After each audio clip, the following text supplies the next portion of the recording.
cuộc hội ngộ đầy nước mắt khi họ cùng con trai gặp nhau trong buổi phát sóng trực tiếp. Không ai nghĩ rằng một buổi phát sóng trực tiếp bình thường lại có thể trở thành một khoảnh khắc khiến hàng triệu người lặng đi. Tối hôm đó, khi chương trình bắt đầu, khán giả chỉ nghĩ rằng họ sẽ được nhìn thấy Triệu Lệ Dĩnh xuất hiện, trò chuyện và chia sẻ về công việc, không có thông báo đặc biệt, không có tiết lộ trước, nhưng đôi khi, những điều không được báo trước lại là những điều chạm đến cảm xúc sâu nhất.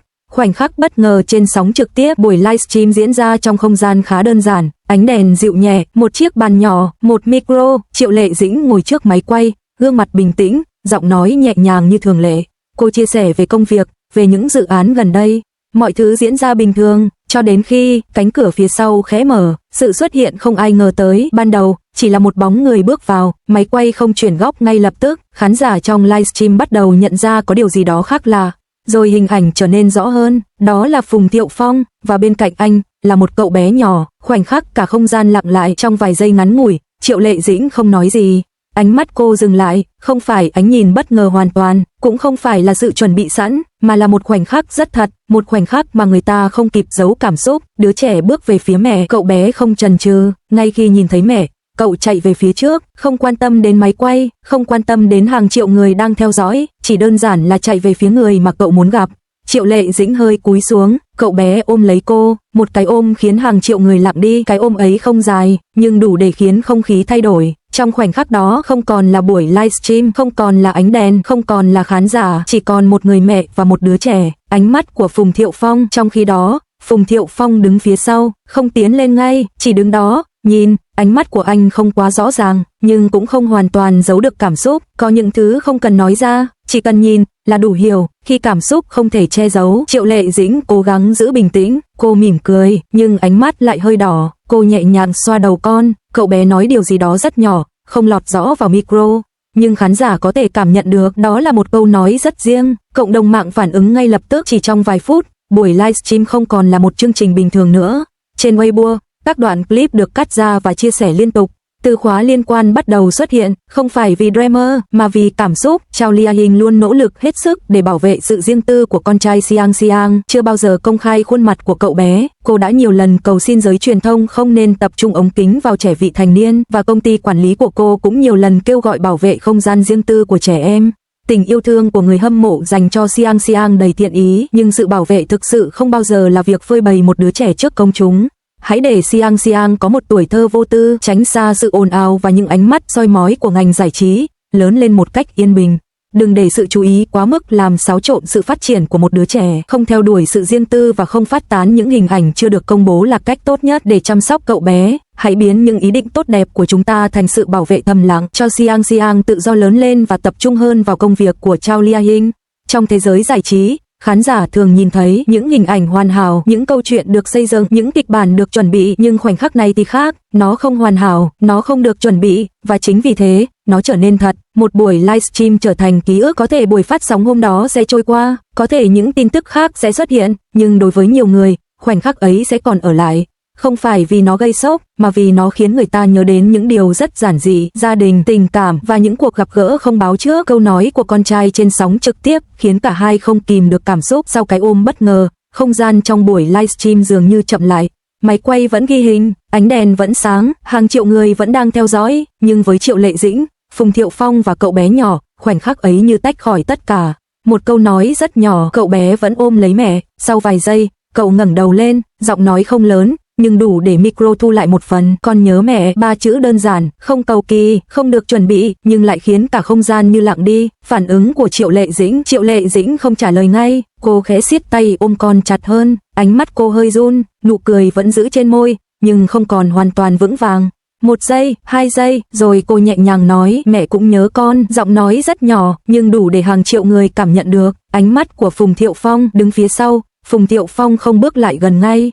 Anh nhìn hai mẹ con, ánh mắt dừng lại lâu hơn bình thường, có những cảm xúc không thể diễn tả bằng lời, chỉ có thể giữ lại trong ánh nhìn. Anh khẽ quay mặt đi trong một khoảnh khắc rất ngắn, nhưng đủ để người tinh ý nhận ra anh cũng không hoàn toàn giữ được bình tĩnh. Một câu nói thứ hai khiến mọi thứ lặng đi. Sau vài giây, cậu bé quay sang nhìn cả hai người, rồi hỏi một câu rất tự nhiên, ba mẹ có thể ở cùng nhau như hôm nay mãi không? Câu hỏi ấy không mang ý nghĩa phức tạp, chỉ là suy nghĩ rất đơn giản của một đứa trẻ, nhưng chính vì vậy, nó lại khiến cả hai người lớn không thể trả lời ngay.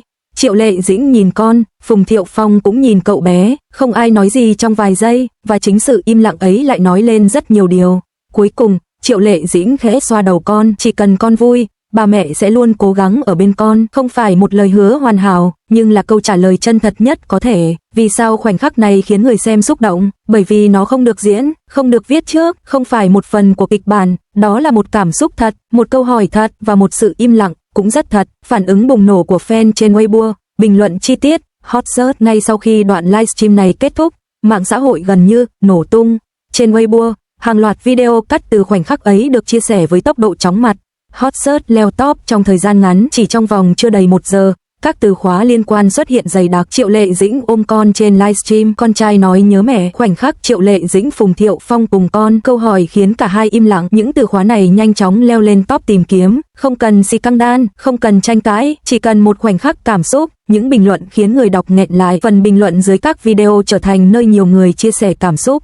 Một số bình luận tiêu biểu, xem đến đoạn này mà mình rơi nước mắt. Trẻ con luôn nói điều thật nhất, khoảnh khắc im lặng của họ còn đau hơn cả lời nói. Không cần quay lại với nhau, chỉ cần cùng yêu thương con là đủ. Nhiều bình luận nhận được hàng chục nghìn lượt thích, không phải vì chúng đặc biệt, mà vì chúng nói đúng cảm xúc của rất nhiều người. Vì sao đoạn clip này lan truyền mạnh? Trong thế giới mạng xã hội, không phải nội dung nào cũng có thể lan rộng. Nhưng có một quy luật rất rõ, những gì thật sẽ chạm đến nhiều người nhất. Khoảnh khắc này hội tụ đủ các yếu tố, bất ngờ, cảm xúc thật, câu nói của trẻ con và sự im lặng của người lớn. Chính sự kết hợp ấy khiến nó trở thành một đoạn clip khó quên, một làn sóng cảm xúc, không phải tranh cãi. Điều đặc biệt là lần này, phản ứng của cư dân mạng không mang tính tranh cãi. Không có hai phe đối lập rõ rệt, không có những cuộc tranh luận gay gắt, chỉ có sự đồng cảm, sự xúc động và một chút lặng im sau khi xem xong. Buổi livestream hôm đó có thể sẽ kết thúc như mọi chương trình khác, nhưng khoảnh khắc ấy thì không. Một cái ôm, một câu nói, một sự im lặng, và hàng triệu người đã chứng kiến tất cả. Sau câu nói của cậu bé, không khí trong buổi livestream vẫn chưa thể trở lại bình thường ngay lập tức. Máy quay vẫn ghi hình, các con số người xem vẫn tăng, dòng bình luận vẫn chạy liên tục. Nhưng với Triệu Lệ Dĩnh và Phùng Thiệu Phong, đó không còn là một buổi phát sóng bình thường nữa. Đó là một khoảnh khắc mà quá khứ và hiện tại cùng xuất hiện trong một khung hình. Một tình huống không thể tránh. Ban đầu, Phùng Thiệu Phong đứng ở phía sau, giữ khoảng cách, giữ sự yên lặng. Nhưng khi chương trình vẫn đang tiếp tục, ekip phía sau buộc phải ra hiệu. Không thể để một người đứng ngoài khung hình quá lâu, không thể giả vờ như anh không tồn tại, và thế là, anh bước lên, khoảnh khắc đứng cạnh nhau, Triệu Lệ Dĩnh đứng bên trái, Phùng Thiệu Phong đứng bên phải, cậu bé đứng giữa, một bố cục rất đơn giản, nhưng lại khiến hàng triệu người trên Weibo gần như ngừng gõ bình luận trong vài giây, bởi vì đó là hình ảnh mà nhiều người chưa từng nghĩ sẽ thấy lại, khoảng cách rất nhỏ, nhưng rất lớn. Nếu nhìn bằng mắt thường, khoảng cách giữa họ chỉ là vài chục cm, nhưng nếu nhìn bằng cảm xúc, khoảng cách ấy dường như rất xa, không có sự thân mật quá mức, không có sự né tránh rõ ràng, chỉ là một khoảng cách vừa đủ, một khoảng cách của hai người đã từng rất gần, nhưng giờ đã khác. Ánh mắt không dám nhìn thẳng. Trong vài giây đầu, cả hai gần như không nhìn trực tiếp vào nhau.